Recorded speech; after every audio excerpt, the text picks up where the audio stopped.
کہ آپ لوگ جو ہم سب جو خامخواہ کے غموں میں خامخواہ کی پریشانیوں میں جا رہے ہیں تو نہ جایا کریں, لائف کو انجوائے کریں. اللہ نے ہمیں اصل میں خوشیاں دی ہیں, ٹینشنیں تو صحابہ نے اٹھائی ہیں, سمجھ رہے ہو, پریشانیاں تو ان لوگوں نے اٹھائی ہیں, میدان جنگ میں کٹتے تھے, شہید ہوتے تھے, بھوک کے اس سے یہ حالت ہوتی تھی. قرآن کہتا ہے او مسکینن ذا متربہ, ایسے مسکین کو کھانا کھلاؤ جس کو بھوک نے اس کے پیٹ کو مٹی سے ملا دیا ہو, زمین پہ پڑ جاتے ہیں نا بھوک کی وجہ سے. وہ لوگ تھے اصل میں جن کو پریشانی تھی غربت کی, مہنگائی کی. ہمیں وہ پریشانیاں نہیں ہیں, ہم غریبیوں پہ اعتماد کر کے بیٹھ گئے ہیں. تو خوش رہنا سیکھو. اللہ کو یہ نا ٹیڑے میڑے چہرے پسند نہیں ہیں. ہر وقت مصیبت میں یار یہ نہیں ہو رہا, یہ نہیں مل رہا, یوں نہیں مل رہا, ایسے نہیں ہو رہا, یہ اللہ کو خوشی نہیں ہوتی, اللہ کو غصہ آتا ہے. دیکھو ایک باپ اپنے بیٹے کو کھلاتا ہے, پلاتا ہے, اس کو مختلف چیزیں دے رہا ہے, بلکہ باپ سے زیادہ شوہر کی مثال زیادہ اچھی طرح سمجھ میں آئے گی. ایک شوہر ہے اپنی بیگم کو کھلاتا بھی ہے, پلاتا بھی ہے, اس کو شاپنگ بھی کراتا ہے, اس کو تمام نعمتیں دے رہا ہے. بیگم ہر وقت منہ بنا کے بیٹھی رہتی ہے. کتنا غصہ آئے گا نا مرد کو, کیونکہ ہم لوگ آدمی ہیں نا, ہم لوگ کو پتا ہے ان چیزوں کا. کتنا غصہ آتا ہے نا. آدمی کہے گا بیگم کبھی منہ پہ مسکراہٹ بھی لے آیا کرو, کبھی اچھا بھی بول دیا کرو. ایک آدمی کسی کے گھر گیا, میزبان نے کہا آئیے کھانا کھائیے, مہمان نے کہا نہیں, میزبان نے کہا کبھی اچھا بھی کھا لیا کریں, آ جائے کھانا کھا لیں آپ, ٹھیک ہے نا. تو کتنا غصہ آتا ہے نا آدمی کو ناشکری بیوی پہ. بھائی بیگم کبھی منہ سے اچھا بھی بول دیا کرو. تو اس کو اتنا غصہ نہیں آتا, آپ کو اتنا غصہ نہیں آتا جتنا اللہ کو آتا ہے, کہ ان کو ساری نعمتیں مل رہی ہیں, ساری خوشیاں, کھا رہے ہیں, پی رہے ہیں, سو رہے ہیں. ان کو ٹینشن اس کی ہو رہی ہے میرا بچہ سٹی اسکول میں کیوں نہیں پڑھ رہا, بیکن ہاؤس میں کیوں نہیں پڑھ رہا, اور مجھے ذاتی گھر کیوں نہیں مل رہا. تو اللہ کو غصہ آتا ہے ان چیزوں پہ. تو اللہ کو خوش لوگ پسند ہیں, سمجھتے ہو. غمزدہ لوگ اللہ کو بالکل بھی پسند نہیں ہے. غم صرف ایک اٹھاؤ, آخرت کا. غم کون سا اٹھاؤ؟ آخرت. میں آپ کو بتاؤں, ہم نے اللہ والوں کو دیکھا ہے, ان کو جب کوئی دنیا کی مصیبت پہنچتی ہے نا تو ان کو غمزدہ ہوتے ہوئے شرم آ رہی ہوتی ہے. غمزدہ ہوتے ہوئے شرم آ رہی ہوتی ہے کہ اللہ کو کیا منہ دکھائیں گے. اللہ کہے گا اتنی خوشیاں تجھے دی ہیں. ہمارے حضرت مفتی رشید احمد صاحب رحمہ اللہ آخر عمر میں بیمار ہو گئے, تو جب کوئی ان کے پاس عیادت کے لیے جاتا نا تو ایک عالم آئے ان کی خدمت میں, عیادت کے لیے گئے اور کہنے لگے آپ کو دیکھ کے بڑی ٹینشن ہو رہی ہے. تو حضرت نے فرمایا مجھے تو ہو نہیں رہی, آپ کو پتہ نہیں کیوں ہو رہی ہے. انہوں نے فرمایا کہ میری عمر 70 سال سے زیادہ ہو گئی ہے, اب بھی بیمار نہیں ہوں گا تو کب ہوں گا بیمار بھائی. اب تو اس عمر میں تو زیادہ تر لوگ مر چکے ہوتے ہیں, ہم زندہ ہیں اس پہ غنیمت ہے بھائی. تو ٹینشن نہیں لے رہے تھے. وہ کہہ رہے اب بھی نہیں بیمار ہوں گے تو کب ہوں گے بھائی, اب تو بیماری کی عمر ہے بھائی, اب تو جو ہے غریبی چل رہا ہے. پھر بھی مانتے نہیں تھے کہ میں بیمار ہوں. ٹھیک ہے, ان کو کہ مجھے شرم آتی ہے اپنے آپ کو بیمار کہتے ہوئے. بلکہ حضرت تو یہاں تک فرمایا کرتے تھے اگر بیمار ہو نا دوائیں چھپ کے کھایا کرو, دنیا کو نہ بتایا کرو میں بیمار ہوں, میں یہ ٹیبلٹ. آج کل دوائیں کھانا فیشن بن گیا ہے. جتنا بڑا آدمی ہوگا نا شوگر کی گولیاں کھا رہا ہوگا. یہ ایک فیشن ہے کہ سر جو ہے صبح یہ ٹیبلٹ لیتے ہیں, شام کو یہ ٹیبلٹ کھاتے ہیں. غریب آدمی ٹیبلٹ ویبلٹ بیچارہ وہ پاپے چائے میں ڈبو کے کھا رہا ہوتا ہے. یہ مالداروں کے مسائل ہیں کہ سر آپ کی شوگر کہاں پہنچ چکی ہے. ٹھیک ہے نا, مالدار جس کو شوگر نہیں ہے غریب آدمی ہے, اس کو شوگر ہی نہیں ہے. یہ تو فیشن ہے نا.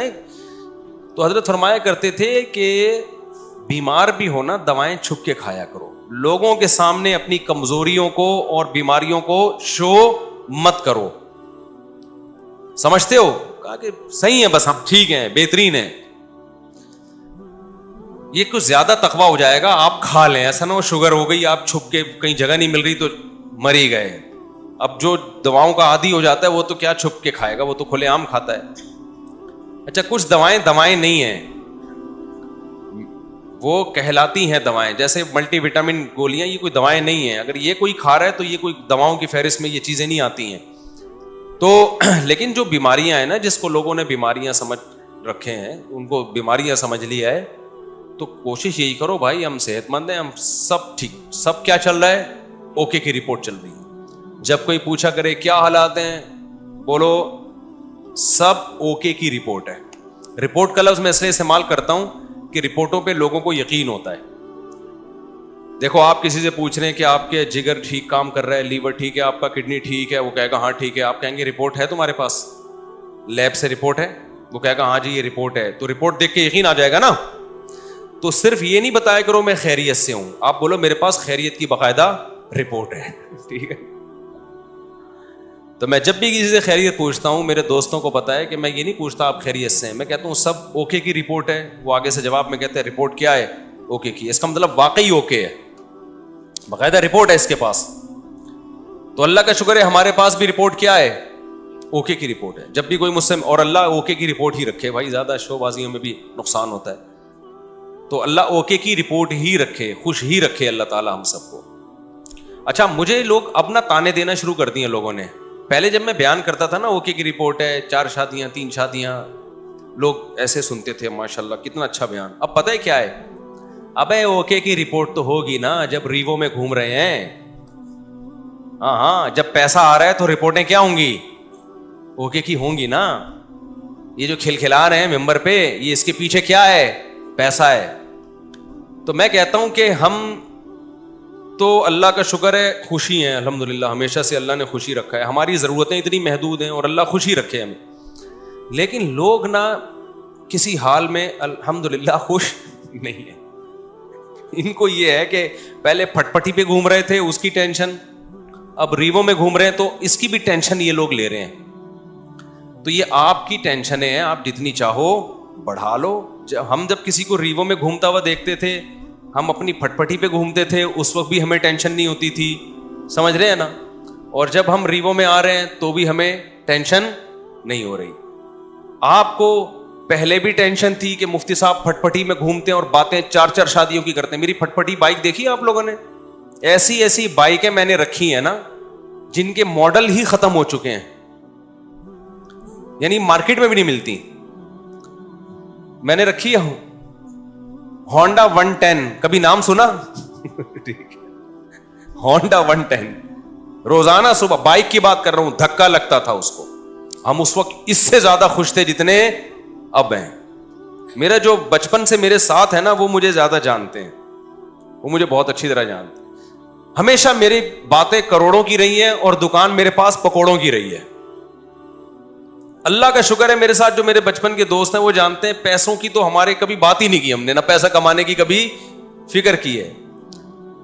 تو پھر ہم نے گاڑی جب میں نے خریدی نا FX, پرانا ماڈل جس کی چھت پچکی ہوئی تھی, 40,000 قسطوں پہ میں نے گاڑی لی تھی. 40,000 قسطوں پہ, 3,000 منتھلی قسط تھی. لوگ کہتے تھے اتنی سستی قسطوں پہ کہاں سے مل گئی. جب گاڑی دیکھ کے کہتے تھے مفتی صاحب کسی نے آپ کو چونا لگا دیا ہے, یعنی اس پہ بھی مہنگی ہے.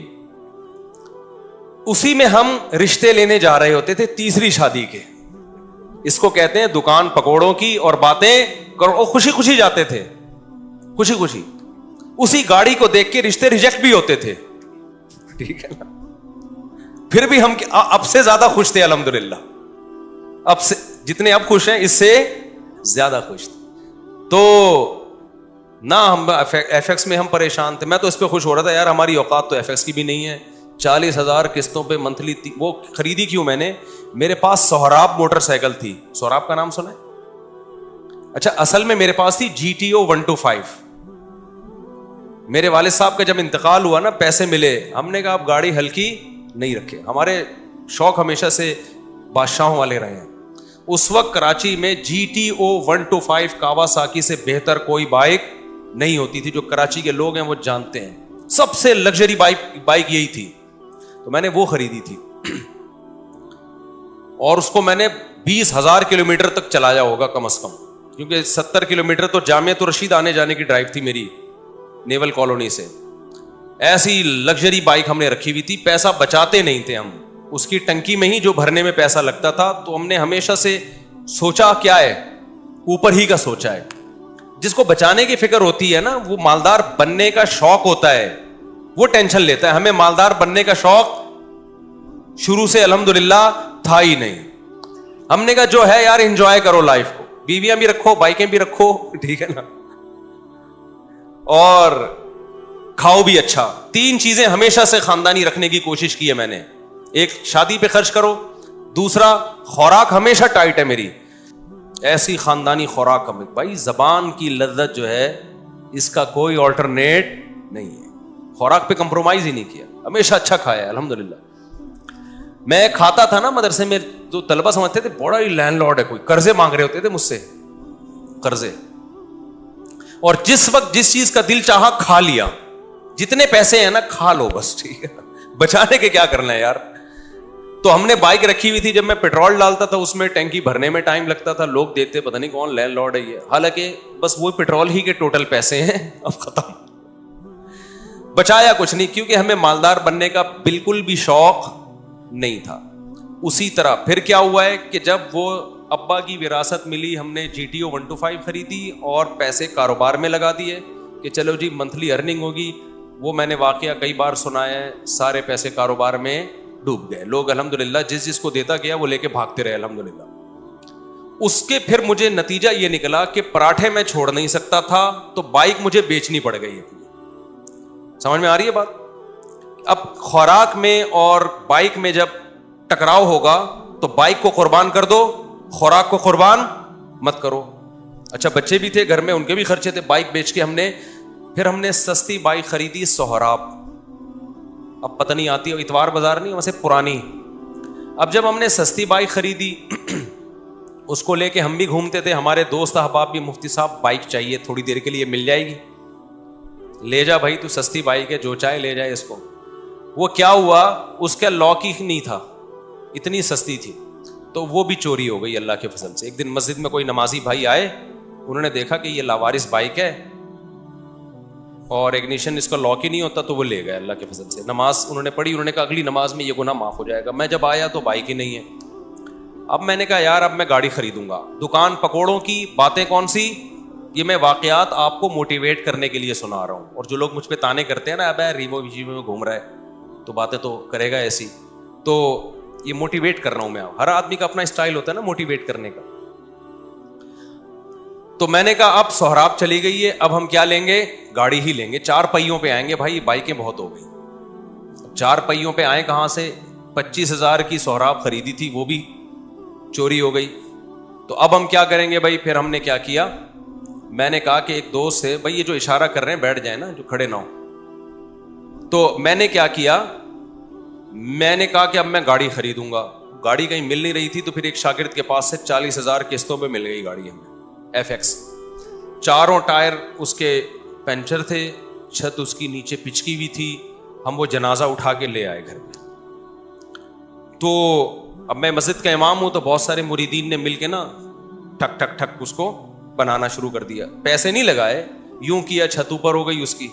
FX میں یہ بڑی بات ہے کہ ڈینٹنگ پینٹنگ کا زیادہ, ہاتھ سے ہی ڈینٹنگ پینٹنگ کا کام ہو جاتا ہے اس میں. تو بہرحال ہمیں اس کی خوشی تھی کہ گاڑی آ گئی ہمارے پاس, رشتے مانگنے میں آسانی ہو گئی ہمیں. تو اس میں تھوڑے تھوڑے تھوڑے تھوڑے تھوڑے تھوڑے پیسے لگا کے میں نے کیا کیا, بالآخر اب میں نے کہا یہ بہت بہت کام نکال رہی تھی وہ. میں نے کہا جیسے کسی نے مجھے پہنائی ہے تو اب یہ کسی اور کو پہنا دو آپ. یہی حل ہوتا ہے پرانی چیزوں کا. بیوی کے علاوہ جتنی بھی پرانی چیزیں آپ اب کیا کر دو, دوسرے کو پہنا دو. میں نے کہا بہت تھک گیا ہوں اس پہ, سارے پیسے اسی میں لگ رہے تھے. تو ہم اتوار بازار گئے, وہ 80,000 میں پہنا دی ہم نے. اتنا اس پہ تھوڑا تھوڑا کر کے لگ چکا تھا کہ مجھے اس کے 80,000 مل گئے. بڑی بات تھی اس زمانے میں 80,000. برکت دیکھو نا کیسی ہوتی ہے. ہم نے کیا کیا, اب آپ کی طرح یہ نہیں کہ بچوں کو سٹی اور بیکن ہاؤس میں پڑھانا ہے یا بچے روکنے, ہم نے پیدا ہی نہیں ہونے دینا. اس وقت بچے تھے چھوٹے, ابھی ان کی تعلیم کا خرچہ نہیں تھا, بہت چھوٹے بچے تھے میرے اس وقت, خوراک پوری ہو رہی تھی ان کی. جب بڑے ہوں گے, اسکول کا ٹائم آئے گا, اس وقت سوچیں گے. یہ ابھی تھوڑی سوچنے کی چیزیں ہیں. ہم خود بھی تو کسی کے بچے ہیں نا. ابھی میں اپنے والد صاحب کے بچوں کا سوچ رہا تھا, یعنی میں اپنا. تو ہوا یہ کہ ہم نے وہ خرید لی, آپ کی اللہ بھلا کرے, شیراڈ لے لی میں نے, 1.5 لاکھ کی ملی, 80 کیش دیے اور 5,000 قسطیں. وہ محلے میں کہیں سے مل گئی. ہم آ گئے کس پہ, شیراڈ پہ. آپ تو شیراڈ میں گھوم رہے ہیں بھائی, اس پہ خوش ہو رہے ہیں. یار ہماری اوقات تو سہراب کی بھی نہیں تھی, اللہ نے کیا دلا دی, شکر کی توفیق مل رہی تھی نا, مجھے شکر کی توفیق مل رہی تھی. لوگ میں کہتے یار میری اوقات تو نہیں ہے, یہ ہم تو مولوی لوگ ہیں, ہماری تنخواہیں دیکھو, جذبے دیکھو ہمارے, تو یہ گاڑی مل, میں تو اس پہ واقعی بہت خوش ہوتا تھا. ایک دفعہ میں گاڑی لے کر گیا ہوں, کسی بڑے جلسے میں میرا خطاب تھا, لوگ لینڈ کروزر میں بڑی بڑی گاڑیوں میں آ رہے تھے, میری بھی بڑا استقبال ہوا. میں گیا, ہمارے دوستوں نے کہا مفتی صاحب ایف ایکس میں نہیں بیٹھنا, جا کے آپ کی پرسنالٹی پہ یہ ایف ایکس سوٹ نہیں کر رہی ہے, کیونکہ یہاں بڑے بڑے علماء آئے ہیں بڑی بڑی گاڑیوں میں. میں نے کہا ایسی کی تیسی بھائی, ہم کس میں بیٹھیں گے, اپنی ایف ایکس میں. تو اللہ نے بے عزتی لکھی ہوئی تھی, جب میں بیٹھا ہوں تو چلی بھی نہیں رہی تھی, 6 آدمیوں نے دھکا لگایا اس کو. یعنی وہ جتنی عزت بچانا دوست چاہ رہے تھے نا, تو وہ, اور ہم نے انجوائے کیا. ہم نے کہا بھائی ان چیزوں میں عزت ذلت بولو نا, نہیں ہے ان چیزوں کیا ہوتا. ہمارا مقصد تھا بیان کرنا, بیان اگر اچھا ہو گیا تو ٹھیک ہے, میں گدھے پہ جاؤں, میں گھوڑے پہ جاؤں, میں سائیکل پہ جاؤں, میں ایف ایکس میں جاؤں. میں آپ کو اس لیے یہ سارے واقعات شو مارنے کے نہیں بتا رہا. خامخواہ کی ٹینشنیں کیوں پالی ہوئی ہیں بھائی تم لوگوں نے, بلا وجہ اپنا معیار اتنا اونچا کیوں رکھا ہوا ہے؟ وہ معیار نہیں ملتا تو ٹینشن میں جاتے ہو. پھر ہم تو یہ سوچ رہے تھے یار ہماری اوقات موٹر سائیکل کی نہیں ہے, اللہ نے 125 دلا دی جی ٹی او. ہماری اوقات تو 125 کی نہیں, اللہ نے ایف ایکس دلا دی. ہماری اوقات تو ایف ایکس کی ہے, اللہ نے شیراٹ دلا دی. نہیں یاری بات سمجھ میں, ہم شیراٹ میں گھوم رہے ہیں بھائی, بڑا انجوائے کر رہے ہیں. وہ شیراٹ بھی گئی, کیسے گئی, بڑا دکھ بھلا واقعہ ہے. مجھے ایک فراڈی مل گیا, بس فراڈی بہت ملے ہیں. وہ شیراٹ, اس میں ایک آخری جو دھچکا لگنا تھا نا مجھے, شیراٹ بک گئی میری. اب جب شیراٹ گئی تو ہم پھر روڈ پہ آ گئے. ٹھیک ہے, تو میں پھر یہاں سے بسوں میں جاتا تھا, W11. اب میں اس وقت مشہور ہو چکا تھا, تو مجھے W11 میں لوگ پہچاننے لگے تھے, مفتی صاحب آپ بس میں, 2 منٹ کی چرنگی ہے نا یہاں پہ, مجھے اچھی طرح یاد ہے. میں آ رہا تھا وہاں اترنے, یار آپ بس میں, تو میں کہا بھائی میرے بس میں ہی جانا رہ گیا ہے ابھی, اس کے علاوہ میرے بس میں ہے نہیں. تو میں خوش تھا اس پہ, اور اللہ کی قسم خوش تھا, اوپر سے نہیں کہ میں وہ کر رہا ہوں, میں بہت خوش تھا الحمدللہ کہ یار میری ضرورت تو اس کی بھی نہیں ہے, اللہ مجھے بس کا کرایہ تو ہے نا, ورنہ بہت سے لوگ تو بس کا کرایہ نہیں ہوتا. جذبے اسی طرح, رشتے نہیں, گلگت جا رہا ہوں رشتوں کے لیے. لوگ کہہ رہے ہیں آپ کے پاس ہے کیا, بھائی میری ٹوٹل میری یہ ارننگ ہے منتھلی, اس میں اللہ کا شکر ہے گزارا اچھا ہو رہا ہے, تو آپ کی بچی کا بھی گزارا ہو جائے گا. انہوں نے کہا نہیں ہوگا. ہم نے کہا جاؤ, نہیں ہوگا تو باڑ میں جاؤ, ٹھیک ہے نا, کسی کے سامنے بھیک تھوڑی مانگنی ہے, ایسی کی تیسی. اچھا خیر, پھر مل بھی جاتے ہیں رشتے. تو اسی غربت میں ہماری تیسری بھی ہو گئی الحمدللہ. کتنی ہو گئی؟ تیسری. اچھا بھائی, تو ہمیں اس کی بھی خوشی کہ اوقات ہماری ایک کی بھی نہیں ہے, اور شادیاں کتنی ہو گئی, ہو جاتی ہیں یہ, میں آپ کی بھی ہو جائیں گی, اور اچھے لوگ مل گئے مجھے. لیکن میں جیسے جیسے دیکھ رہا تھا کہ میری شادیاں ہو رہی ہیں, بچے پیدا ہو رہے ہیں, میری سورس آف انکم آٹومیٹیکلی بڑھ رہی ہے. ایسے ذرائع سے رزق مل رہا ہے جہاں سے تصور بھی نہیں تھا. ایسے ذرائع سے رزق مل رہا ہے جہاں سے تصور بھی نہیں ہے. اب میں وہ واقعات سناؤں, آپ کے ہوش اڑ جائیں گے. کیسے ذرائع سے ضرورتیں پوری ہو رہی ہیں, اسٹاک کچھ بھی نہیں ہو رہا, ایک ڈھیلا بھی جمع نہیں ہو رہا ہے, لیکن مجھے فکر نہیں ہے کہ کل کہاں سے کھاؤں گا, کل کہاں سے, اگلے مہینے. بھائی جب اب تک اللہ نے رکھا ہوا ہے نا, تو آگے بھی ہو جائے گا. پھر ایک دن میرے گھر میں بڑا خرچہ آ گیا, ایک بڑا خرچہ. یعنی ڈاکٹر نے کہا بھائی ڈلیوری آپریشن سے ہوگی, آپریشن کے پیسے نہیں تھے میرے پاس. بچہ پیدا ہونے کا وقت آیا اور ڈاکٹر نے کہا بڑا آپریشن ہوگا, اور بڑے آپریشن میں اچھے خاصے پیسے لگ جاتے ہیں. وہ پیسے میرے پاس بولو نہیں تھے. سمجھتے ہو کہ نہیں سمجھتے؟ تو میں کیا کرتا بھائی, کوئی بات نہیں بھائی. سسرال سے فون آیا, پیسوں کی ضرورت تو نہیں ہے, میں نے کہا بالکل ضرورت نہیں ہے. دوست احباب نے کہا پیسوں کی ضرورت تو نہیں ہے, میں نے کہا بالکل بھی ضرورت نہیں ہے, میرے پاس پیسے ہیں کہاں سے, مجھے نہیں پیسے. دماغ لڑایا کہ کیا کرو. کوئی بات نہیں, گھر میں ایسی چیزیں ہوتی ہیں بھیج دو اس کو یار. کیا خیال ہے بھائی؟ بھائی گھر میں سب چیزیں بیچ دو یار, ابھی ضرورت پوری کرو. کوئی بات نہیں, پھٹے پہ سوئیں گے یار, کیا ہے اس میں. بھیک مانگنے سے بہتر ہے لوگوں کے سامنے اپنی غربت, اور بھیک مانگنے سے بہتر ہے پھٹے پہ سو جاؤ. صبح رات کی بچی بھی, میں ایسے علماء کو جانتا تھا جن کی 2 بیویاں تھیں, سوکھی روٹی صبح قہوے میں ڈبو کے کھا رہے تھے وہ. نہیں یہی بات میرا خیال ہے سمجھ میں. ایسے غریب لوگ بھی میرے علم میں ہیں. تو ہم نے کہا یار ہم بھی کس پہ آ جائیں گے. تو اب میں نے غور لڑایا تو مجھے ایک بکری نظر آئی اپنی, ایک اضافی. میں اس کے پاس گیا, اس سے میں نے معذرت کی. وہ ایک اضافی چیز تھی, اس کی طرف دماغ نہیں جا رہا تھا میرا. میں نے کہا میں آپ سے معذرت چاہتا ہوں, آپ کو بھیٹ چڑھانا پڑ گیا ہے مجھے. ٹھیک ہے, سمجھ میں آ رہی ہے بات. اللہ کا کرنا یہ ہوا کہ ہمارے ایک دوست آئے, بہت ہی قریبی جگری دوست, انہوں نے مجھے کچھ پیسے قرض میں دے دیے بغیر مانگے. ان کو پتا تھا کہ یار مفتی صاحب کا ابھی کیس ہے, ابھی اچانک ان کے لیے پیسوں کا انتظام کرنا مشکل ہوگا. وہ آئے, انہوں نے مجھے پیسے دیے. تو میں نے کہا بھائی میرا تو یہ تھا کہ کل بکری بیچوں گا اور یہ اپنے گھر کے سارا سامان بیچ کے, جو بھی بک سکتا ہے بیچ کے میں ان کے قرضہ ادا کر دوں گا. تو وہ مجھے خود دے کے چلے گئے. وہ معاملہ تو نمٹ گیا, بچہ ہو گیا الحمدللہ. وہ بچہ ماشاء اللہ اچھلتا کودتا ہے, قرآن اب تو بڑا ہو گیا. اس کو نہیں پتا, اس کو بھی یہ واقعہ نہیں پتا کہ تو کیسے پیدا ہوا ہے. گھر والوں کو بھی نہیں پتا, یہ بھی بتا دوں, میرے گھر والوں کو بھی معلوم نہیں, میرے سسرال کو بھی پتا نہیں. یہ پہلی دفعہ میں آپ کے سامنے شیئر کر رہا ہوں, اور یہ بھی اس لیے شیئر کر رہا ہوں کہ لوگ بہت تانے دیتے ہیں آج کل نا, الٹی الٹی باتیں بہت کر رہے ہیں میرے خلاف.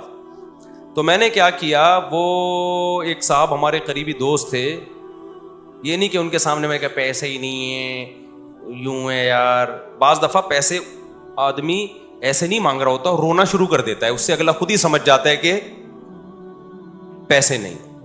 خیر جی, انہوں نے مجھے لون دیا, قرضہ, کہ کل دے دینا. اچھا, قرضہ بھی ایسا کہ میں نے کہا کل میں دے دوں گا. جب انہوں نے بہت اصرار کیا, میں نے کہا ٹھیک ہے, فوری تو جمع کرانے. میں نے کل میرے یہی تھا. اگلے دن کیا ہوا ہے کہ میں نے کہا بکری بھی اور یہ سب چیزیں بیچنے کے لیے میں نے بات کی. وہ میرے پاس آئے اور میں نے کہا آپ کا قرضہ آپ کو انشاءاللہ مغرب تک مل جائے گا واپس. انہوں نے کہا وہ صاحب مجھے نہیں چاہیے. وہ دوست تھا, وہ کہتا ہے میں نے کبھی آپ کو کوئی گفٹ نہیں دیا, یہ میری طرف سے گفٹ ہے. میں نے کہا بھائی آپ کو واپس لینا پڑے گا. کیا میں کسی کا باپ بھی نہیں دے سکتا, نہیں لوں گا واپس. میں اندر اندر سے جتنا خوش ہو رہا تھا یہ میں جانتا ہوں, اور کون جانتا ہے, اللہ جانتا ہے. اندر سے جو میں خوش ہو رہا تھا نا, کہ میری اتنی بڑی ٹینشن اس نے کیا کر دی, دور کر دی. اور ایک ایسے آدمی نے جس سے کبھی گفٹ اور تحفے تحائف کا کوئی لین دین زندگی میں رہا ہی نہیں ہے. یعنی ایسا ہوتا ہے نا کہ بعض لوگ ہوتے ہیں جو تبادلے چل رہے ہوتے ہیں, ایک ایسا آدمی. تو میں اس کو بار بار اصرار کیا. اب کیا ہوا ہے کہ میرا دل تو چاہا کہ میں بے تحاشا شکر ادا کروں اس کا, لیکن میں نے شکر بھی زیادہ ادا نہیں کیا. پوچھو کیوں؟ اگر میں اپنی خوشی کا اظہار کرتا نا اس کے سامنے کہ میں بہت خوش ہوں, اس کے ذہن میں یہ بات آتی کہ یہ بیچارہ بہت غریب ہے تبھی اتنا خوش ہو رہا ہے, وطن اتنی رقم پہ کوئی اتنا زیادہ خوش بولتے کیوں نہیں ہے. میں سمجھا پا رہا ہوں اپنی بات. نارملی شکریہ ادا کیا میں نے, دعائیں بہت کی پھر اس کے لیے اللہ سے گڑ گڑا کہ اللہ اس نے میری اتنی بڑی ٹینشن دور کر دی, تو اس کے مال میں برکت دے, اس کے رزق میں برکت دے. اس کو کیا پتا کہ اس نے میرے ساتھ کیا ہے. لیکن میں نے اس کا زبان سے زیادہ شکریہ ادا نہیں کیا, کیونکہ آپ کسی کو ایک اماؤنٹ دیں اور وہ بچھا چلا جائے, اس کے دل میں آ سکتا ہے کہ لالچ پیدا ہو گئی, یہ دوبارہ بھی نکلوانا چاہ رہے ہیں. اس کے دل میں آ سکتا ہے اچھا یار ہمیں تو پتہ نہیں تھا ان کے مالی حالات اتنے خراب چل رہے ہیں, یہ اتنی سی رقم پہ اتنا خوش ہو جائیں گے. لیکن میں نے دعائیں اس کے لیے بہت. جب اللہ نے میری مالی حالات اچھے کر دیا, بہت اچھے حالات ہیں, پھر میں نے اس کو یہ واقعہ سنایا. میں نے کہا آپ نے جو 12 سال پہلے میرے ساتھ تعاون کیا تھا نا, آپ کو نہیں پتا تھا آپ نے کتنی بڑی خدمت کی, لیکن میں نے اتنی دیر آپ کے لیے بیٹھ کے دعائیں مانگی, اتنا بڑا احسان کیا آپ نے میرے اوپر. میں نے کہا اس وقت میں نے اس لیے شو نہیں کیا کہ آپ سمجھتے پتہ نہیں یار یہ کیا چل رہا ہے مارکیٹ میں, سمجھتا ہے کہ نہیں سمجھتا ہے. تو ایسے ہماری زندگی میں بہت کچھ آتا رہا, بہت سے رشتے ہمارے ریجیکٹ ہو گئے کہ جی اتنا تولہ سونا, اتنا. ہم نے کہا جاؤ اتنے تولے سونا. انہوں نے کہا قرض لے لیں. میں نے کہا ہم جب بچہ بیمار تھا تو ہم نے قرض نہیں لیا یار, تو ہم اب شادی کرتے ہوئے قرض لیتا ہوا اچھا لگے گا؟ آدمی لوگ بولیں گے ہماری ایک نہیں ہو رہی ہے, چوتھی کے لیے قرضے مانگ رہے ہیں. یہ تو عیاشی ہے نا, ہو گئی ٹھیک ہے, نہیں ہوئی تو بھائی ہم نے اس طرح سے اللہ کا شکر ہے زندگی گزاری. میں نہیں کہہ رہا کہ ہم سے کبھی کوئی اس بارے میں ہو سکتا ہے کچھ استغنا کے خلاف کام ہو گئے ہوں تو, لیکن مقصد آپ کو بتانے کا یہ ہے کہ ہم اس وقت بھی خوش تھے, اس وقت بھی خوش تھے. اول تو میں کہتا ہوں ڈاکٹروں کے پاس آپ ایسے ہاسپٹل میں لے کے کیوں جا رہے ہو بچوں کو جہاں آپریشن ہوتا ہے؟ یہ بڑا مسئلہ آج کل ڈاکٹروں نے بنا دیا, یہ خرچہ خامخواہ کے ذمے لگا دیا ہے آپ کے. خیر بچے بڑے ہوتے گئے تو سارے خرچے پورے ہوتے گئے الحمدللہ. اب رپورٹ جو چل رہی ہے 15.16 کی رپورٹ چل رہی ہے, تو اب تک بھی سارے خرچے پورے ہو رہے ہیں. اور پھر چوتھی تو میری اب ہوئی ہے نا. لوگ کہتے ہیں اب تو مولوی صاحب ریوو میں گھوم رہے ہیں تو شادیاں تو ہوں گی. بھائی 3 جو تھیں وہ اس حالت میں تھوڑی تھیں. تو جب آپ بچانے کی فکر کرتے ہو, دولت مند بننے کی کوشش کرتے ہو, تو اسٹریس میں جاتے ہو. آپ کی بیسک ضرورتیں پوری ہوتی رہیں, خوش رہو, اللہ مزید پوری کرتا رہے گا, خوشیاں آتی رہیں گی, ٹینشنیں ختم ہوتی رہیں گی. اور میں اب بھی لوگوں کو کہتا ہوں کہ یہ جو میرے حالات ہیں کسی بھی وقت تبدیل بھی ہو سکتے ہیں. ایسی حالت اللہ کر دے, آزمائش میں ڈال دے کہ کھانے کو روٹی نہ رہے, اللہ بچائے ہمیں ایسی آزمائش, لیکن ہو سکتا ہے. پھر اس پہ یہ کوئی نہیں کہے کہ اچھا اتنی شادیاں, اتنے بچے, کھانے کو روٹی نہیں ہے. کوئی بات نہیں, ایک بچے میں بھی اللہ روزی چھین سکتا ہے اور 20 بچوں میں بھی اللہ روزی چھین سکتا ہے. آپ کو اللہ پہ یہ ایمان رکھنا ہے کہ رزق کا تعلق اولاد کے ہونے یا نہ ہونے سے, بیویوں کے ہونے یا نہ ہونے سے نہیں ہے. ہم نے ایسے لوگ بھی دیکھے 4 بیویاں خوش ہیں, اور ایسے بھی دیکھیں ایک بیوی کو کھلانے کے پیسے نہیں ہیں, اور ایسے کنوارے بھی دیکھیں کہ شادی نہیں کرتے پیسہ بچانے کے لیے, پھر بھی دیوالیہ ہو گیا ان کا. تو اللہ اگر عذاب دینا چاہے گا, ایک بچے کو ٹینشن بنا دے گا, اس کے کھلانے کے پیسے نہیں ہوں گے, اور کھلانے پہ آئے گا تو درجنوں بچوں کو بھی لگژری لائف دے دو گے تم.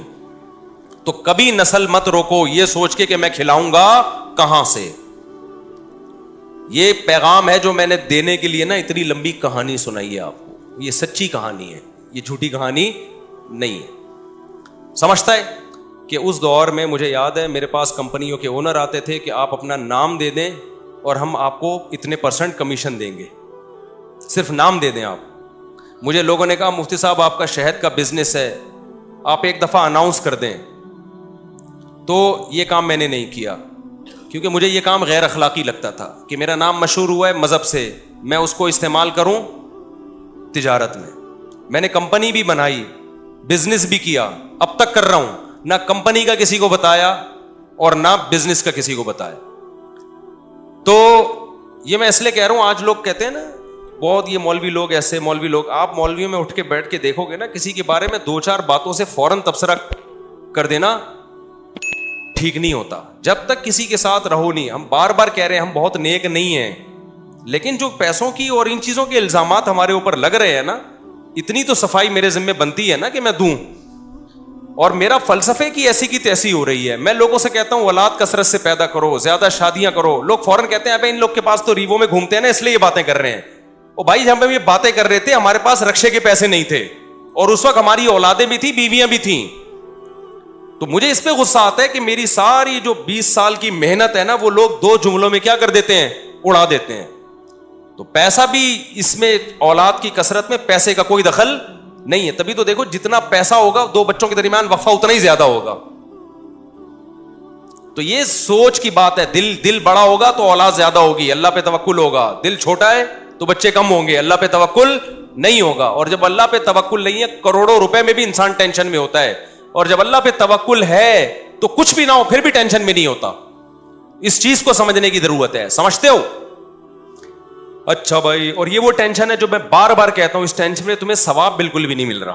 اللہ کو غصہ آ رہا ہے کہ اتنی نعمتیں دی ہوئی ہیں, جب پیدا ہوا تھا کم بخت ماں کی چھاتیوں میں دودھ پیدا کر دیا, یہ بتانے کے لیے کہ میں تیری پیدائش سے غافل نہیں ہوں, مجھے سب پتا ہے کہ تجھے کیا ضرورت ہے. اتنی بڑی نشانی دیکھ کے بھی تو ٹینشن لیتا ہے کہ پتہ نہیں میرا کیا ہوگا.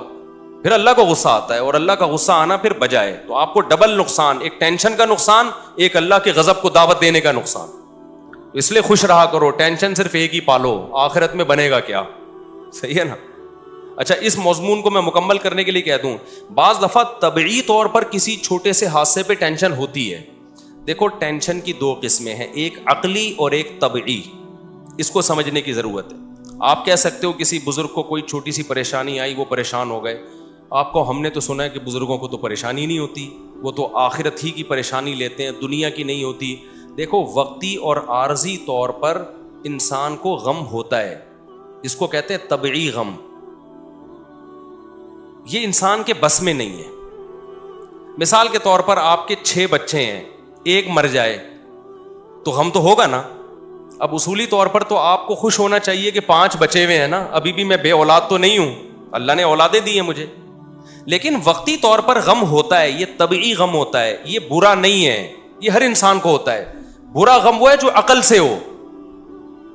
دنیا داروں کو جو آج غم ہو رہے ہیں نا, وہ یہ سمجھتے ہیں ہم اس غم میں برحق ہیں, یہ غم ہونا چاہیے. یعنی ان کی عقل کہہ رہی ہوتی تم ٹھیک غم زدہ ہونا چاہیے, یہ غلط ہے. عقل کہے کہ یہ غم بنتا نہیں ہے, اور طبیعت کیا ہے بھائی میں مجبور ہوں اس لیے ہو رہا ہے, تو وہ تھوڑے بہت جلدی غم پہ قابو پا لیتا ہے انسان. ایک مثال سے بات سمجھاتا ہوں. دیکھو آپ کو ڈیفنس میں 2000 گز کا بنگلہ تھا, آپ کا لگژری لائف تھی, وہ بنگلہ چھن گیا, آپ 1000 گز کے بنگلے پر آ گئے. اصولی طور پر تو اب بھی خوش ہونا چاہیے نا یار, 1000 گز کا بھی تو کم نہیں ہے. لیکن دیندار آدمی کو بھی 1-2 دن کے لیے 2-4 دن کے لیے وقتی طور پہ ٹینشن ہوگی. وہ ٹینشن اس کی ہوگی, وہ لگژری لائف میں تھوڑی سی کیا آ گئی ہے کمی, تو ظاہر ہے جب عادت چینج ہوتی ہے تھوڑا سا غم تو ہوتا ہے. لیکن عقل کہے گی بھائی غم کرنے کا ہے نہیں, تجھے ابھی بھی تو بھوسوں سے اچھا ہے نا تو. وہ عقل کیا کرے گی, اس طبعی غم پہ قابو پا لے گی, 2-4 دن 6 دن میں ریلیکس ہو جائے گا. تو یہ طبعی غم وقتی طور پر یہ دینداروں کو بھی ہوتا ہے, یہ سب کو ہوتا ہے, یہ پیغمبروں کو بھی ہوتا تھا. دنیا دار کو کیا ہوتا ہے, اس کی عقل کہتی ہے کہ میرے ساتھ غلط ہوا ہے, میں 2000 میں رہتا تھا, میں 1000 کا بندہ نہیں ہوں, یہ میری انسلٹ ہے, میری توہین ہے. اس کی عقل کہہ رہی ہوتی ہے تیری انسلٹ ہوئی ہے, تیری توہین ہوئی ہے, تیرے ساتھ غلط ہوا ہے. اس کی عقل اس کے طبعی غم کو قابو نہیں پاتی, بلکہ اس کے طبعی غم کو اور زیادہ بڑھاتی ہے. اس سے بھی ڈپریشن میں جائے گا, خودکشی کی طرف جائے گا. تو یہ طبعی تو وقتی طور پر یہ طبعی طور پہ محبت بھی ہوتی ہے انسان کو, غم بھی ہوتا ہے.